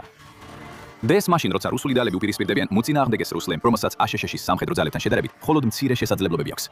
მარტივად რომ ვთქვათ, ერთადერთი რეალური საფრთხე, რომელსაც რუსეთი გლობალური ომის სცენარში წარმოადგენს, მათი ბირთვული ძალა. იმ შემთხვევაში, თუ აშშ-ის არმიის ძირითადი ნაწილი არ მიიღებს მონაწილეობას ოპერაციებში წყნარ ოკეანეში, რუსეთი ადვილად იქნება შეკავებული აშშ-ის არსებული სახმელეთო ცეცხლსასროლი ძალებით, მაშინ როცა ნატოს კრიტიკულად დააკლდება საჰაერო რესურსები. ეს შესაძლებლობებში არსებული ხარვეზებია, რომლებიც ნატოს საჰაერო ძალებს მარტივად შეუძლიათ შეავსონ. 4 თვის წინ დამატებით 10 წუთს დავხარჯავდით იმაზე ახსნაში, თუ როგორ ემზადება აშშ-ო რუსეთის წინააღმდეგ. დღეს, მას შემდეგ რაც ვნახეთ, რისი გაკეთება შეუძლია რუსეთის სამხედრო ძალებს, გულწრფელად რომ ვთქვათ, ამის ახსნა აღარ გვჭირდება. მიუხედავად იმისა, რომ გამარჯვებას თავისი ფასი ექნება, ნატო დიდი ალბათობით დამაჯერებლად გაიმარჯვებს რუსეთის შეიარაღებულ ძალებზე. ერთადერთი რეალური საფრთხე, რომელსაც რუსეთი წარმოადგენს, იქნება პირველ რამდენიმე კვირაში, სანამ ამერიკული სამხედრო ძალების ძირითადი ნაწილი ატლანტიკის გავლით გადაიგზავნება და ბრძოლისთვის მოემზადება. ეს ბალტიის ქვეყნებსა და პოლონეთს დაუწევს სტოვებს, მაგრამ მაგრამ ნატოს სწრაფი რეაგირების ძალების განთავსება დიდი ალბათობით საკმარისი იქნება, რომ შეანელოს რუსეთის თავდაპირველი შეტევა და მნიშვნელოვნად შეზღუდოს მისი მიღწევები. მანამ, სანამ ნატოს ევროპელი პარტნიორები სრულად მოახერხებენ საკუთარი არმიების მობილიზებას. აშშ-ის სტრატეგია რუსეთის აგრესიის წინააღმდეგ მომავალ მსოფლიო ომში ეფუძნება იმას, რომ ევროპელი პარტნიორები უკეთ მოემზადონ საკუთარი კონტინენტის დასაცავად და არ იყვნენ ასე დამოკიდებული აშშ-ის სამხედრო ძალებზე, რადგან ჩინეთის წინააღმდეგ კონფლიქტი აშშ-ის საზღვაო და საჰაერო ძალების ძირითად ნაწილს მოითხოვს. წყნარი ოკეანეა ის ადგილი, სადაც ნამდვილი ომი განვითარდება და უკრაინაში განცდილი შთამბეჭდავი დანაკარგების შემდეგ ნაკლებად სავარაუდოა, რომ რუსეთი ნებაყოფლობით ჩაებას ნატოსთან მესამე მსოფლიო ომში. თუ ამ ქვეყნებში ცხოვრობთ, მოემზადეთ განადგურებისთვის, რადგან ეს ადგილები სრულიად მიწასთან გასწორდება მესამე მსოფლიო ომში. როცა ადამიანები მესამე მსოფლიო ომზე ფიქრობენ, მათ მასშტაბური ბირთვული გაცვლა წარმოუდგენიათ. მაგრამ სინამდვილეში დიდი ალბათობით მესამე მსოფლიო ომი კონვენციური დარჩება, რადგან არც ერთ მსოფლიო ლიდერს არ აქვს სიკვდილის სურვილი მთელი კაცოვრიობისთვის. ეს არ ნიშნავს, რომ კონვენციური ომი სრულიად გამანადგურებელი არ იქნება. საკმარისია უკრაინის ომს შეხედოთ, რომელმაც ქვეყნის დიდი ნაწილი გაანადგურა და მას Mad Max-ის პოსტაპოკალიფსურ ფილმის დეკორაციად აქცია. ამგვარი განადგურება თანამედროვე დამკვირვებლებისთვის უცხოა, რაც ძირითადად დასავლეთის სამხედროების მიერ გამოყენებული ზუსტი იარაღების დამსახურებაა, რომლებმაც მნიშვნელოვნად შეამცირეს გვერდითი ზიანი. თუ უკრაინის ომმა რამე დაგონახვა, ეს არის ის, რომ დასავლეთი დიდ რესურსებს ხარჯავს გვერდითი ზიანის შესამცირებლად.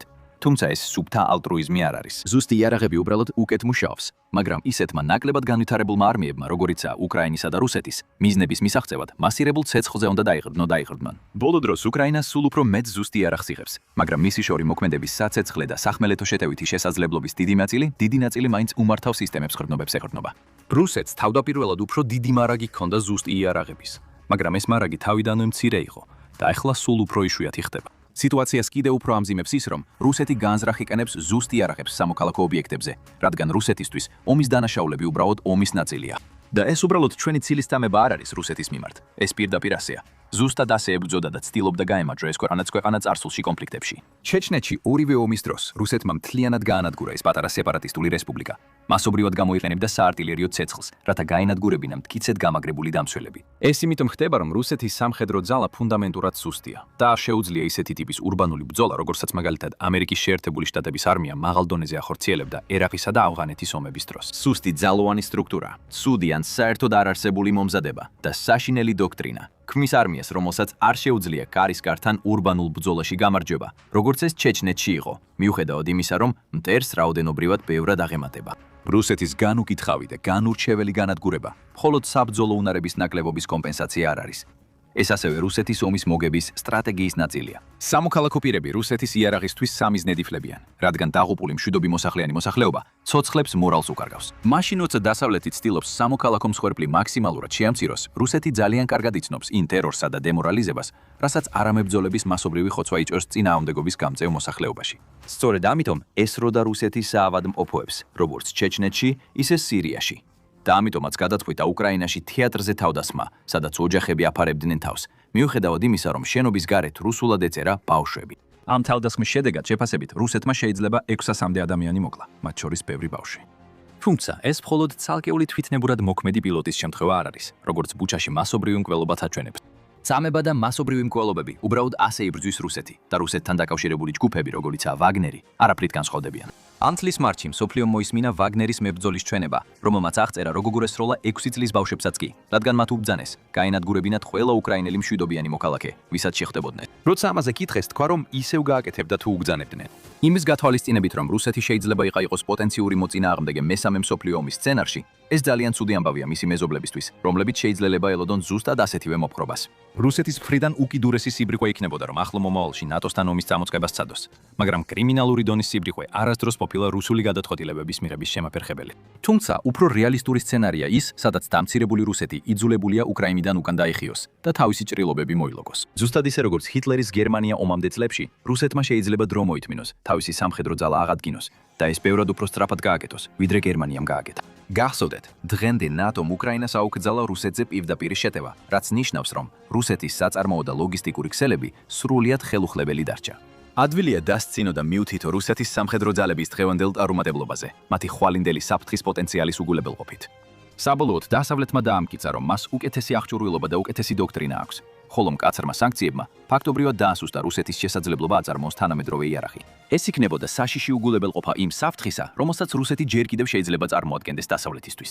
ერთადერთი გაკვეთილი, რომელიც ორივე მხარემ მიიღო ამ კონფლიქტიდან, არის ის, თუ რა წარმოუდგენლად სწრაფად იხარჯება თანამედროვე საბრძოლო აღჭურვილობა ომში ორ ინდუსტრიულ ძალას შორის. დიახ, დასავლეთს ბევრად უკეთესი და უფრო ეფექტური აღჭურვილობა აქვს, მაგრამ მისი მარაგი საშიშად მცირეა და ყოველდღიურად იკლებს. დიდ ბრიტანეთს აქვს 710-მდე Storm Shadow-ის რაკეტა და მიუხედავად იმისა, რომ ზუსტად არ უთქვამს, რამდენი გაუგზავნა უკრაინას, შეფასებით მინიმუმ 10% თავისი მარაგისა მაინც გაუგზავნა.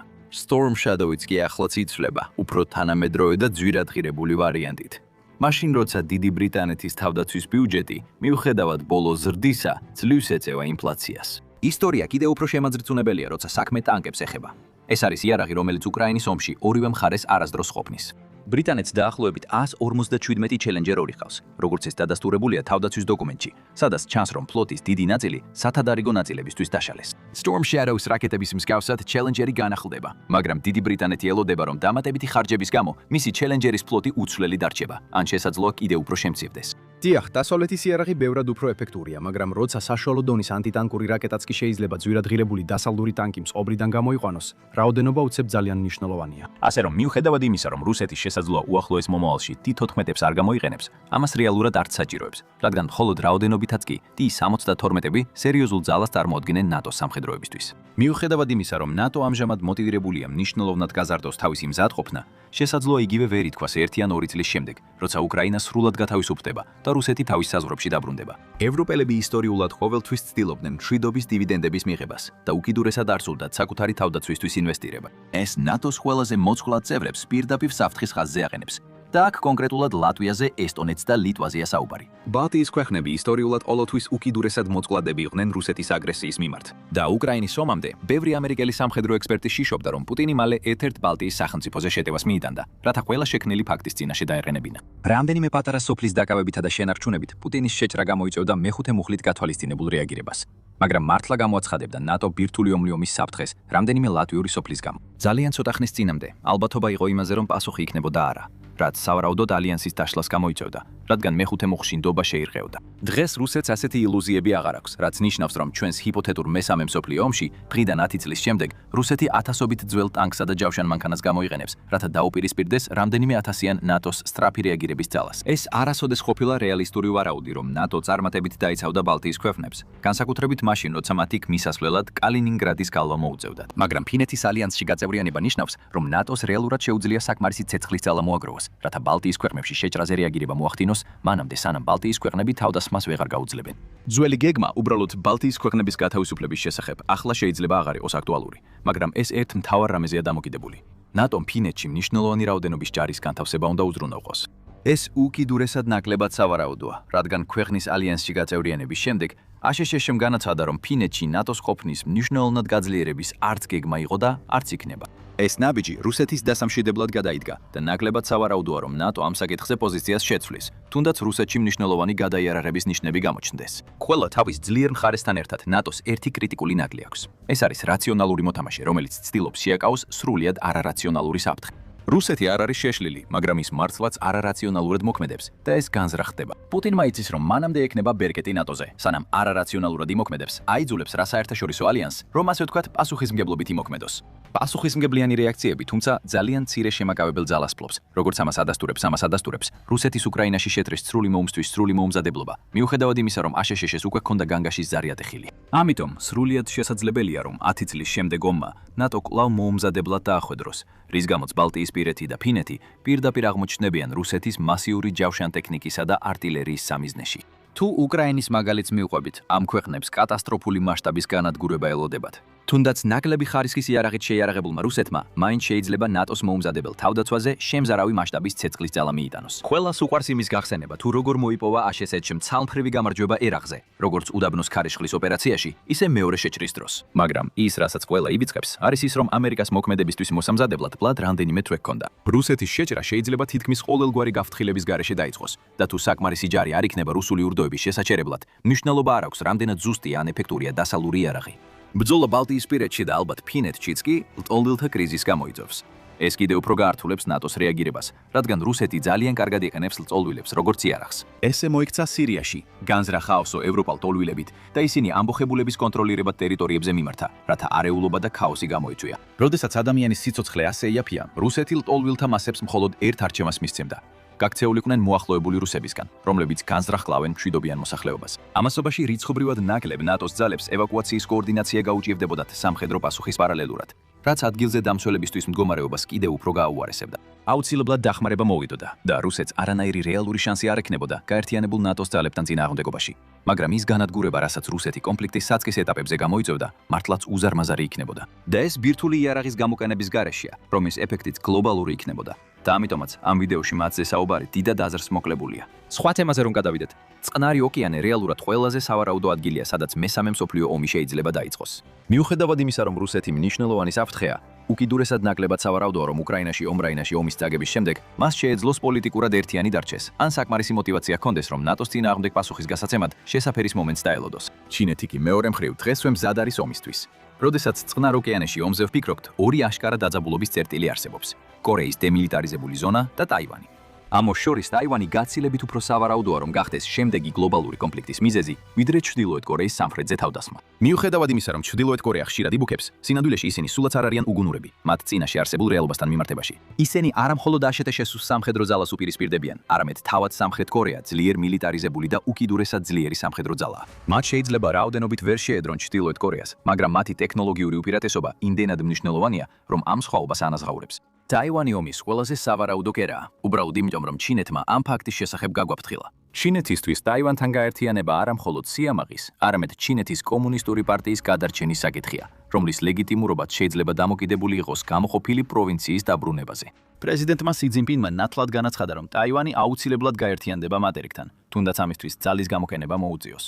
და ჩინეთის სამხედრო ძალები დიდი ხანია სწორედ ამისთვის ემზადებიან.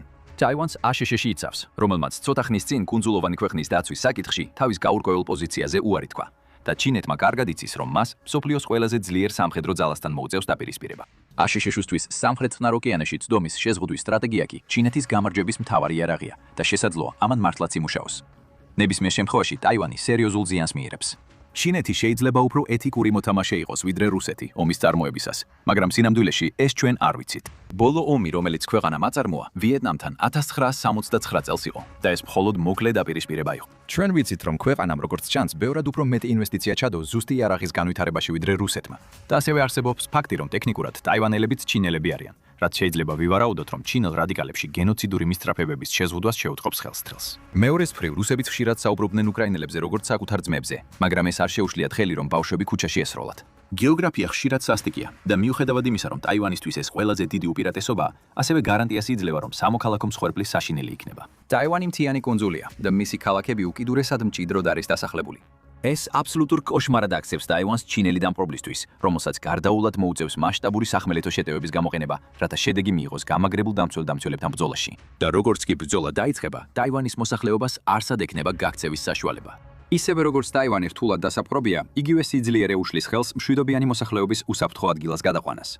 ძლიერ აშერჩის საზღვაო ფლოტსაც კი მას შეიძლება კვირები ან თვეებიც კი დასჭირდეს ტაივანის სანაპიროსთან უსაფრთხოდ ოპერირებისთვის, რის გამოც ტაივანის მოსახლეობას მოუწევს ნახევარი წლის ან მეტხანს ბრძოლას დახმარების გარეშე გაუძლოს. შესაძლებელია ჩინეთმა დათანხმდეს ჰუმანიტარული დერეფნების გახსნას, რათა ტაივანის მშვიდობიან მოსახლეობას მიეცეს შესაძლებლობა გაიქცეს სამხრეთ კორეაში, იაპონიაში ან თუნდაც აშშ-ში. ბოლოს და ბოლოს ეს მის ინტერესებშია. სამოქალაქო მსხვერპლის შეზღუდვა ჩინეთს დაეხმარება საერთაშორისო ასპარეზზე თავისი იმიჯის გაუმჯობესებაში, მას შემდეგ რაც მას აგრესორ დამპყრობელად მოიხსენიებენ და ამავდროულად მის ჯარს მოქმედებას გაუადუიებს. თუმცა რუსეთსაც შეეძლო იგივე სარგებლის მიღება, მაგრამ მან მაინც აერჩია ცეცხლის გახსნა სამოქალაქო ევაკუაციაზე. ჰუმანიტარული დერეფნების დაპირება კი გამოიყენა იმისთვის, რომ მშვიდობიანი მოსახლეობა სასიკვდილო ზონაში შეეყვანა. ტაივანზე შეჭრისას მძიმე დანაკარგების წინაშე მდგომი ჩინეთის არმია შეიძლება სრულიად გაუთვალისწინებლად მოიქცეს, განსაკუთრებით მაშინ, როცა მსგავსი ქმედებების წარსული გამოცდილება არ არსებობს. მაგრამ ტაივანი ერთადერთი ადგილი არ არის, რომელიც წყნარ ოკეანეში ომის გამო დაზარალდება. ფილიპინები და იაპონია ორივე ძლიერი მოკავშირეები არიან შეერთებული შტატებისთვის და სწორედ ამ ქვეყნებიდან განხორციელდება მოკავშირეთა პასუხი ტაივანზე შეთრის შემთხვევაში. ეს მათ პირდაპირ აკანებს ჩინეთის შორმანძილზე მოქმედი რაკეტების შეტევებისა და სპეციალური დანიშნულების დივერსიული ჯგუფების სამიზნეში. პირველი ყველაზე დიდი საფრთხეა, რადგან ჩინეთს აქვს დაახლოებით 1500 შორმანძილზე მოქმედი რაკეტა, რომლებსაც შეუძლია გამოიყენოს ამ ქვეყნებში მდებარე აეროდრომებსა და სამხედრო ობიექტებზე დასათმელად. სინამდვილეში აშშ და მისი მოკავშირეები სწორედ ამაზე დებენ მსონს. გარდაუვალია, რომ ამ დარტყმებს მნიშვნელოვანი თანდევიზიანი მოხვება და ომის მიმდინარეობისას ჩინეთმა შეიძლება გამარჯვების მისაღწევად რისკიანი ნაბიჯი გადადგას. ჩინეთის მთავარი საზრუნავი წყნარ ოკეანეში არის შეერთებული შტატები. მიუხედავად იმისა, რომ იაპონიისა და სამხრეთ კორეის სამხედრო ძალები ძლიერია, ისინი მარტო ვერ გაუმკლავდებიან ჩინეთის შეიარაღებულ ძალებს. თუ როგორც სამხრეთ კორეას, ასევე იაპონიას არ აქვთ შესაძლებლობა რეალურად შეუქმნან ჩინეთს საფრთხესადმე სხვაგან, გარდა საკუთარი სანაპიროების მიმდებარე ტერიტორიებისა. თუმცა, თუ ისინი შეერთებულ შტატებთან ერთად იმოქმედებენ, ორივე ქვეყანა უწევს სერიოზულ საფრთხედ იქცევა. მაგრამ ყველაზე დიდი საფრთხე მოდის იმ ამერიკული ძალებიდან, რომლებიც მათ ტერიტორიაზე არიან განლაგებული. თუ ომი ცუდად წავა, ჩინეთმა შეიძლება გარისკოს და დაიწყოს ფილიპინელ, იაპონელ და სამხრეთ კორეელ მშვიდობიან მოსახლეობაზე თავდასხმები, იმ იმედით, რომ ისინი შეწყვეტენ აშშ-ს მხარდაჭერას, რითაც ამერიკას რეგიონში ყველაზე დიდ უპირატესობას, მეგობრულ პორტებსა და აეროდრომებს წაართმევენ. ეს შეიძლება ჩინეთს უბიძგოს, განზრახ მიიტანოს იერიში მშვიდობიან მოსახლეობაზე და გამოიწვიოს რაც შეიძლება მეტი თამდევი ზიანი. მაქსიმალურად თანაც აშკარად მიანიშნოს, რომ ჩინეთი გააგრძელებს ან ტერორის კამპანიას, მანამ სანამ აშშ-ს ძალები აღარ იქნებიან რეგიონში.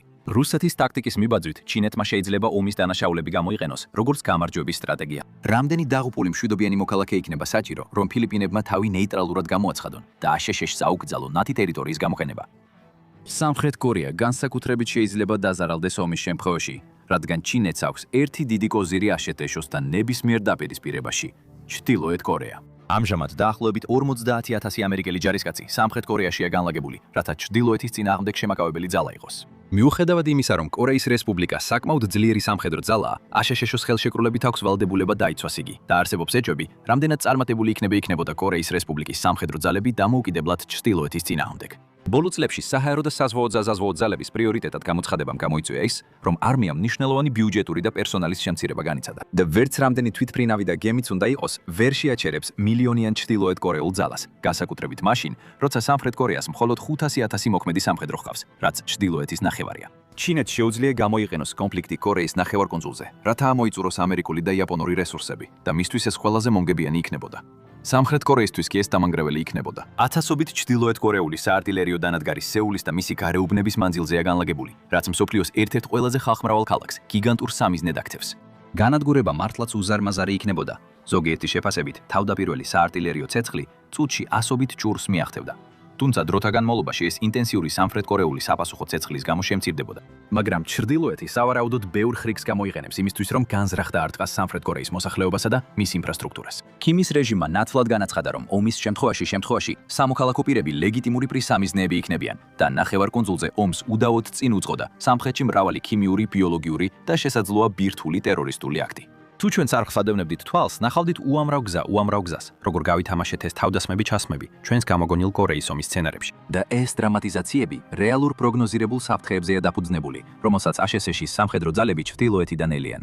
ბირთვული ტერორიზმის აქტები ჩრდილოეთისთვის უფრო გარანტირებული გზა იქნებოდა თავისი მცირე ბირთვული არსენალის გამოსაყენებლად. როდესაც აშშ-ს სამხრეთ კორეისა და იაპონიის ბალისტიკური რაკეტების თავდაცვა სრულად მზადაა ჩრდილოეთ კორეის გაშვებული რაკეტის გადასაჭერად, ბევრად უფრო ეფექტური იქნებოდა ბირთვული იარაღის სამხრეთში გადატანა და უშუალოდ სამიზნეებზე აფეთქება. ამ სამიზნეები სავარაუდოდ იქნებოდა სამხრეთის 5 ყველაზე მნიშვნელოვანი პორტი – პუსანი, ინჩონი, დონხე, მასანი და გუნსანი. ამ პორტების დახურვა და მათი დასხივება მნიშვნელოვნად დააზიანებდა ამერიკის მცდელობას სწრაფად შეიყვანა დამატებითი ძალები, რაც აიდულებდა მას სხვა ადგილებში დროებითი პორტების შექმნას. ეს ასევე გააჩერებდა სამხრეთ კორეის ვაჭრობას, რაც კატასტროფულ ზიანს მიაყენებდა მის ეკონომიკას და იმ ხალხს, რომელიც უცხოური საკვების იმპორტზეა დამოკიდებული. საკვები და ნავთობი. სამხრეთ კორეაში მათი ყველაზე დიდი სისუსტეა, რადგან ქვეყანა ორივეს იმპორტზეა დამოკიდებული. სამხრეთ კორეა ერთ-ერთი ყველაზე ნაკლებად უზრუნველყოფილი ქვეყანაა საკვების მხრივ დედამიწაზე. განვითარებულ ქვეყნებს შორის კი ერთ-ერთი ყველაზე დაბალი საკვების თვითუზრუნველყოფის მაჩვენებელი აქვს. 2020 წელს სამხრეთ კორეის მარცვლეულის თვითუზრუნველყოფის მაჩვენებელი მხოლოდ 19.3% იყო.